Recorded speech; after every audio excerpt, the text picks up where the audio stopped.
What is up, everybody? Welcome to DFS by the Numbers. This is my betting breakdown video for UFC 314. We have Alexander Volkanovski going against Diego Lopez, and I cannot wait for this card from top to bottom. Stacked.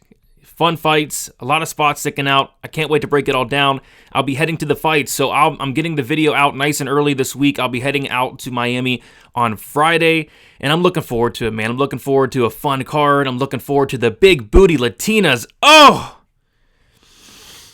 It's going to be a fun time. It's going to be a very fun time. So a couple announcements before we get started. So I will not be doing my final thoughts live stream. I don't want to take my laptop to Miami. It's too expensive. I don't want to get it stolen or broken. So no final thoughts live stream, but I am getting this video out early. So there's that. The second announcement, I'm running a contest for this card, a big contest.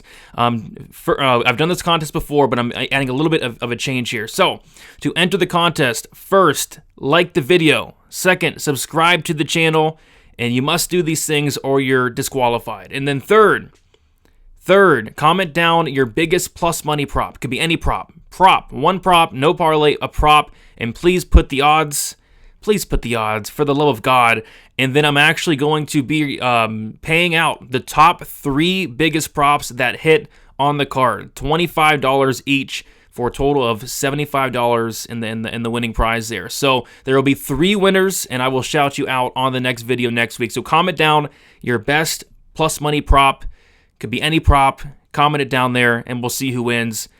And other than that, yeah, looking forward to the card. A lot of spots sticking out. I have a ton of action on this card. I'm looking for some violence, and we'll see how it all shakes out. So I say we get into it.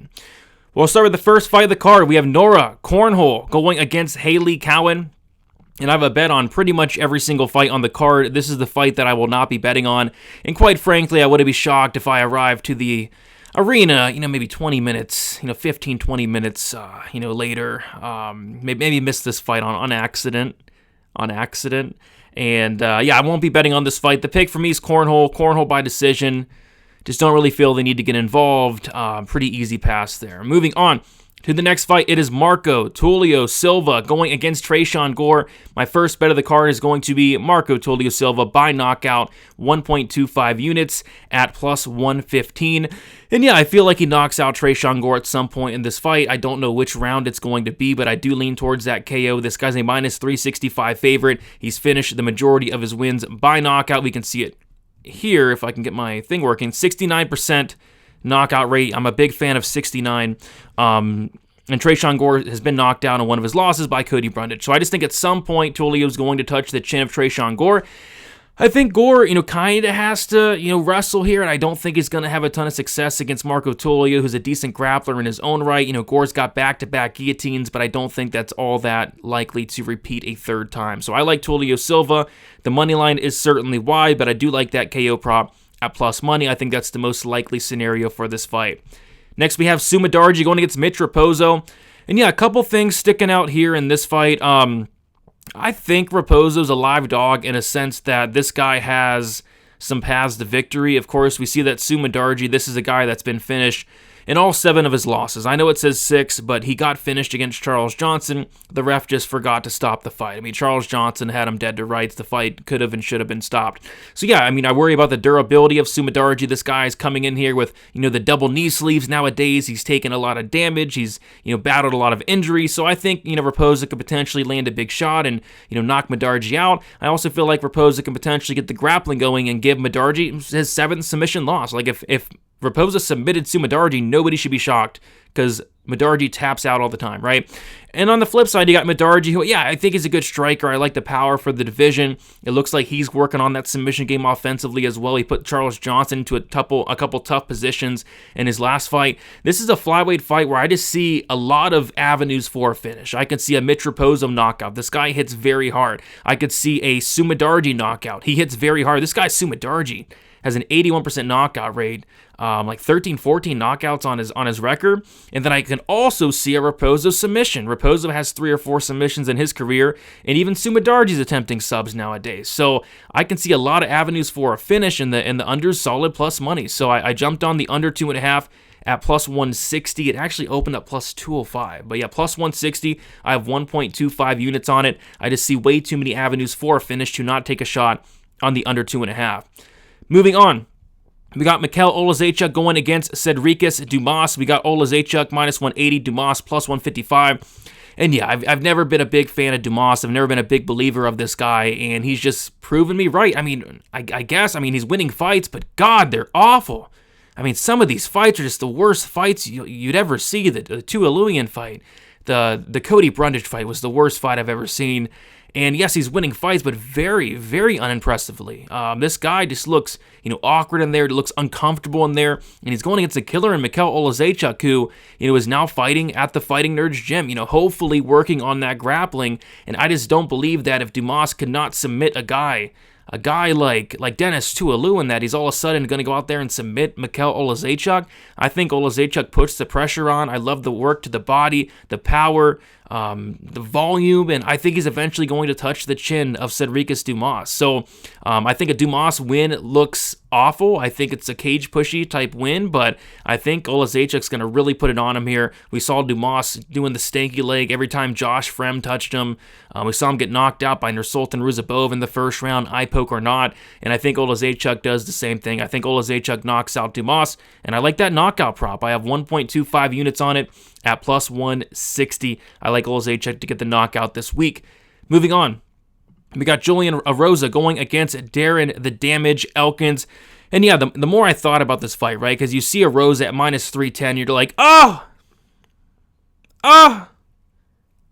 could you lay minus 310 on Julian Erosa? But the more I thought about this fight, it's like, this is a good matchup for Erosa in a sense that, when I'm betting Darren Elkins, I want him to bet somebody that A, has terrible cardio, like TJ Brown and Daniel Pineda, or B, a guy that can't grapple, like Tristan Connolly and Eduardo Garagori. That's when I want to bet Darren Elkins. When there's a hole in the cardio, there's a hole in the grappling, and that's not Julian Erosa. Julian Erosa does have a hole, and that is in the chin. This guy's been chinned, more times than not, but I just really struggle to see Darren Elkins touching the chin of anybody at this point. He's not a knockout guy to begin with, so I like Erosa here, and quite frankly, I just don't think Elkins should be fighting. There was a couple fights ago, the Jonathan Pierce fight, like Elkins just looked terrible. Like he looked like he just shouldn't be in there. He looked like a wounded giraffe, on the feet, and on the feet, Erosa is just so much bigger, so much more powerful than Elkins, so much more tools on the feet. On the feet, I think Elkins is in a very bad spot and could absolutely get knocked out.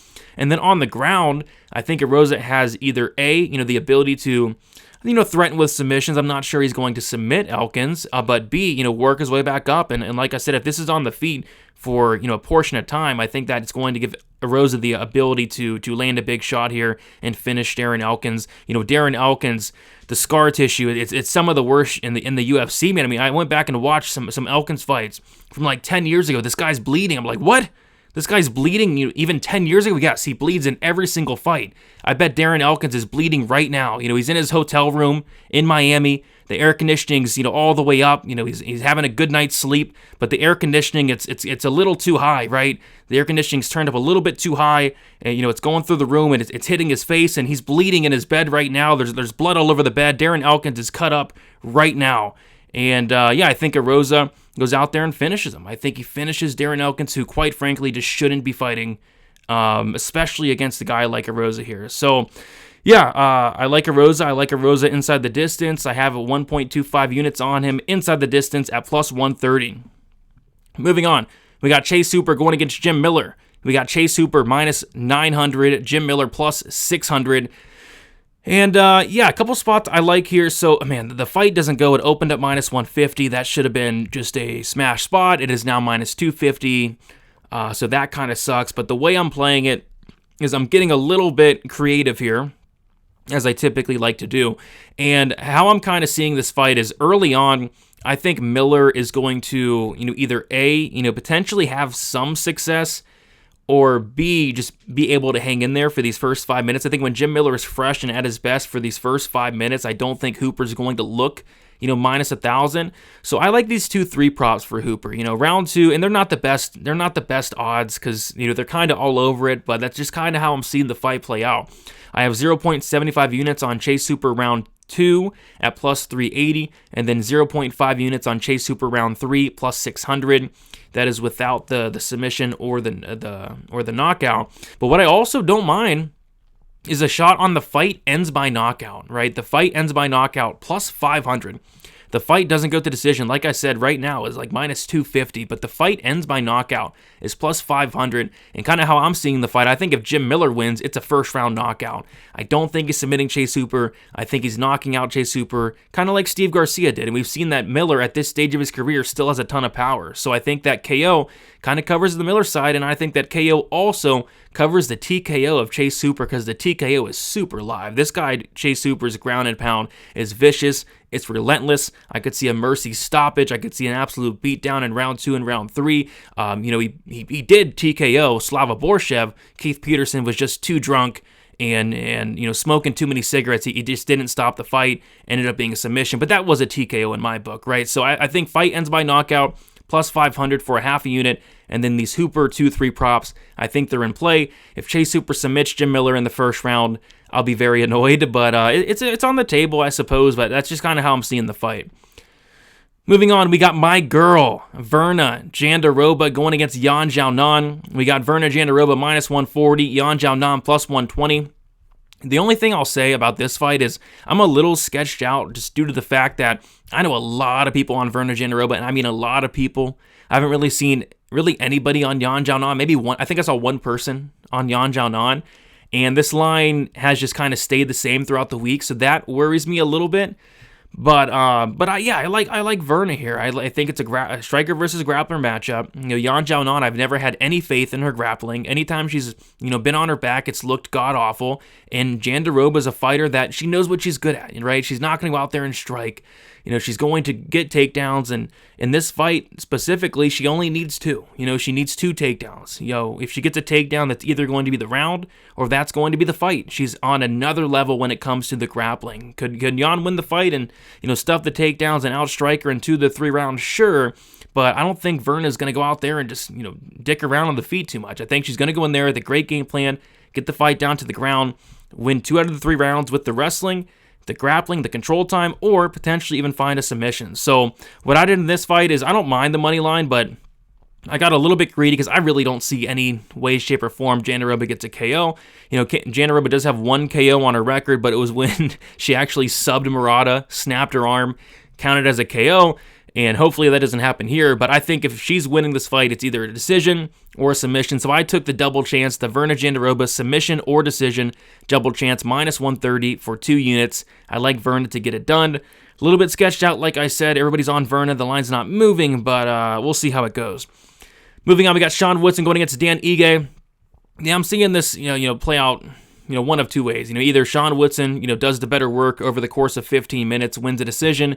If you like Sean Woodson, I wouldn't be playing him at minus 170. I would be playing his decision prop. If you like Dan Ige, you probably look at a finish prop, a knockout prop. But one spot I had circled throughout the week is, the Dan Ige finish only, right? And I was able to get it at minus 126. I put 2 units on it, and it's still like minus 180, like minus 186. I think anything better than minus 200 is probably just a free roll. I think at the very worst, it probably pushes, right? Like I don't see Sean Woodson finishing Dan Ige whatsoever. So yeah, if you can get that finish only, and I see it on a couple books still, like minus 186, minus 200, I think that's a solid look. But my pick is Woodson by decision. But like I said, I think if there's a finish, it's much, much more likely on the Dan Ige side. So I have 2 units on that finish only, and I probably should have went heavier. Next, we have Nikita Krylov going against Dominic Reyes. We have Krylov minus 175, Dominic Reyes plus 150. And yeah, another spot I do like this week, and that is the violence, the unders. This is a Nikita Krylov fight. This guy is an under machine. You look through his record, the majority of his fights finish not only under 1.5 rounds, but in the first round. And if you guys watch his fights, and he hasn't fought in a while, but if you guys watch his fights, you can see why. This guy fights like his hair's on fire. This guy fights like he has a plane to catch. This guy wants to go in there. He wants to get in, and he wants to get out. And I don't see his style changing anytime soon. This guy's had a 2-year layoff, though. I think he had shoulder surgery. I don't love that, but I still expect the crazy reckless Nikita Krylov to go in there, and I think that's going to open up some violence, right? He leaves a lot of openings. He's very hittable. He's very tough, but he's very hittable. Dominic Reyes has a lot of power. I could see Dominic Reyes touching the chin of Krylov, who's been off for 2 years, right? But I think Krylov's very live to knock out a chinny Dominic Reyes. I still think Dominic Reyes is chinny. I think he is. I think he's chinny. I question the durability. Beating Dustin Jacoby, who has not a ton of power, that doesn't tell me a lot. And then beating the ghost of Anthony Smith, it just doesn't tell me a lot. I'm not quite sure Dominic Reyes is back like a lot of people think this week. But at the same time, I'm not laying minus 175 on Krylov. This guy is not really a guy you want to lay minus 175 on. He's a wild man. But what I do like is that under 1.5, I like the fight won't start round 3. And I bet the fight won't start round 3 for 2 units at minus 120. And you can even get minus 116. I think that's a good look. Moving on, we have Yair Rodriguez going against Patricio Pitbull. We got Rodriguez minus 195, and Patricio Pitbull is plus 170. And, I like Rodriguez here. Pitbull, he's coming in here, I just think a little bit too late, a little bit undersized, or a lot of it undersized. I mean, this guy's like 5'5". Rodriguez is going to be much bigger, much younger. And, Pitbull, 37 years old at this point, wasn't too impressed with his last 3-4 performances. He's been getting hurt a lot in his last 3 or 4 performances, dropped, knocked out, and I kind of just see Rodriguez putting it on him here and finishing him. Pitbull, in theory, does have a path, like with the wrestling, like Rodriguez's takedown defense is really bad. The ground game defensively is really bad. We've seen him quit. He's been finished, Rodriguez has been finished like 4 times. So Pitbull does have a path. It's just I haven't seen Pitbull wrestle that type of game plan in like years. And is he going to do it all of a sudden at 37 years old off of a 1-year layoff? I'm just not convinced he is. So I like Rodriguez here, but what I'd like even more is this plus money under. I'm betting a lot of unders this week. I think there's a lot of violence, and here's another spot. I can see finishes on both sides. Rodriguez has a lot of power, very dangerous. I worry about the durability at this stage of Pitbull's career. And then Pitbull has a lot of power. He can knock out Rodriguez, who's been knocked out 3 times. And then Pitbull has very good grappling as well. Tons of submissions on his record. So I see a lot of avenues for a finish, and at this plus money under, I'm going to take a shot. So I'm on the under 2.5 rounds, 1.5 units at a plus 140. And I think it's still hanging around there. So I like that under. I think this fight does not go the distance. Moving on to the next fight, it is Gene Silva going against Bryce Mitchell. And here it is. This is the people's main event. This is probably the biggest fight on the card, and it's not even the main or the co-main. This is the fight that people are really tuning in to watch, and it's a fascinating fight. Both of these guys, they're characters. I'm not going to get into them individually, but as fighters though, Gene Silva just has the death touch. This guy is a scary, scary man in the cage. Bryce Mitchell's looking to go out there. He's looking to take you down, and he's had a lot of success doing so. So I think there's 2 ways to kind of play this, right? Like if you like Silva, you take the knockout prop, right? I think if he's winning this fight, he's winning by knockout, and we could say Bryce Mitchell, he's durable, which he is, but I mean Gene Silva's knocked out a bunch of durable guys. He knocked out Melsik Bagdasaryan. That guy's never been knocked out. He knocked out Drew Dober. We know how tough Drew Dober is. And then he knocked out Charles Jourdain. He had never been knocked out. So he's knocking out durable guys. Bryce Mitchell's a durable guy, and I think he can knock out Bryce Mitchell. I don't think that's a hot take. I think that's what most people are thinking. If you like Bryce Mitchell, play the decision prop. Plus 375, plus 400. The decision only for Bryce Mitchell is not a bad look. I was kind of looking at the decision only for Bryce Mitchell. The only thing is I could see Silva having a damage-based decision type thing. But what I did play here was these KO props for Silva. I don't think he's going to finish Bryce Mitchell in the first round.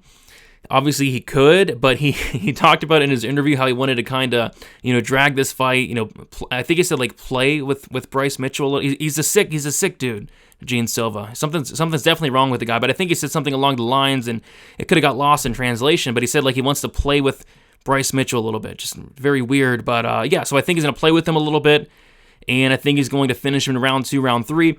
And that's kind of how I'm playing it. So half a unit, Gene Silva, KO2, plus 550. And then a quarter unit, Gene Silva, KO3, plus 1,000. I think he eventually touches the chin of Bryce Mitchell.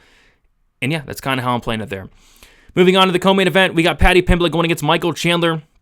Paddy Pimblett minus 150, Michael Chandler plus 130. Oh, and this is a fight I don't know. I'm getting sketched out about this fight. I'm getting weird vibes about this fight. Early on in the week, I did like the under 2.5, and then the more I thought about it, the more I'm thinking like, I don't know. Me personally, and I know Patty's the favorite and all, but I mean, I really think Chandler should absolutely win this fight. But Patty Pimblett is a guy that the UFC is really behind, and the Bobby Green fight. And I'm not saying it was a dive, but holy crap! I mean, it was a bad look. Bobby Green showed up to his next press conference holding like tons of $100 bills. I'm not saying he took a dive, but geez, like, why are you shooting in on a takedown in that fight, Bobby Green? I don't get it. And maybe Chandler does the same thing, but I mean, if Chandler, I think, should win this fight. Like, Chandler, should be able to stuff takedowns. I think Patty Pimblett's wrestling is non-existent, and then on the feet, like, Patty Pimblett's very hittable, chin up in the air, begging to be hurt, begging to be knocked out, and I think Chandler could give him his first knockout loss. So I feel like there's going to be some shenanigans in this fight. That's why I don't want to get involved too much, but I found a prop that I do like. It's Michael Chandler to win by knockout in rounds 1, 2, or 3, and that's sitting at plus 410. I put a half a unit on that, and I'm fine with just a half a unit on this fight. I can see this fight playing out a million different ways, but I think, these Chandler early KO props are kind of what I like. Most dangerous early. Pimblett's very hittable. Chandler's going to be aggressive. I don't mind these early Chandler KO props, but as far as that's about it for me. I know a lot of people on the Patty Pimblett by decision. You can actually get that as high as plus 1,000, and maybe that's his path, a decision. Maybe a close decision that goes his way. I don't know. I can see this fight playing out many, many different ways. So Chandler KO in rounds 1, 2, or 3 is what I'm doing. Half a unit plus 410. All right, moving on to the next fight. We have Alexander Volkanovski going against Diego Lopez. Looks like we have Alexander Volkanovski minus 120 and Diego Lopez sitting as a plus 100 underdog. And yeah, I'm really looking forward to this main event. Two of my favorite fight. Where did I go? Where am I at? Where did I go? Ah! Sorry about the jump scare. Jeez. With a wig like this, I feel like I should be singing like the Blink 182, the Where Are You? And I'm so sorry. No, it's too late. It's too late for this. It's 2 o'clock in the morning. That was stupid. That was a stupid bit. That was just a stupid bit. But I'm not restarting the video. So let's move on. Volkanovski minus 120, Lopez plus 100. My first bet of the week. They opened up props nice and early. I hopped on. The fight doesn't go to decision. Plus 110 for 2 units. Very happy with that play. And I still like it at minus 145. I think, this fight ends inside the distance. I think a lot of people are seeing this as Lopez early, Volk by decision. But I absolutely think Volkanovski can finish Lopez in rounds 3, 4, or 5. I absolutely think he can. I mean, we forget how good Volkanovski's ground and pound is. It's vicious. If he gets on top of a tired Lopez, he's going to pound his head through the canvas. And then obviously Lopez, I think his path to victory is a knockout in the first or second round. So I'm looking at it as Lopez round 1 or round 2, or I think Volkanovski just beats the brakes off of Lopez 3, 4, 5 and gets him out of there at some point in one of those rounds. So I love violence. I love fight doesn't go. I'm on it for 2 units at plus 110, but I still like it at minus 145. There you guys have it. Thank you so much for watching. If you guys could please do me a favor, like the video, subscribe to the channel. It is always much, much appreciated. Leave me a comment. If you guys want to support me more, check out dfsbythenumbers.com. I have big things coming, especially on the Discord. I'm adding some new things. Doing some new things going forward. Really looking forward to showing you guys those. And then again, if you guys want to check out or do the contest for this week, post your best plus money prop. Could be any prop, no parlay, just any prop. And there's gonna be 3 winners, and I'll shout you all out on the next betting breakdown video I do. $25 to each of the 3 winners who have the biggest plus money prop there. Best of luck, everybody, for UFC 314.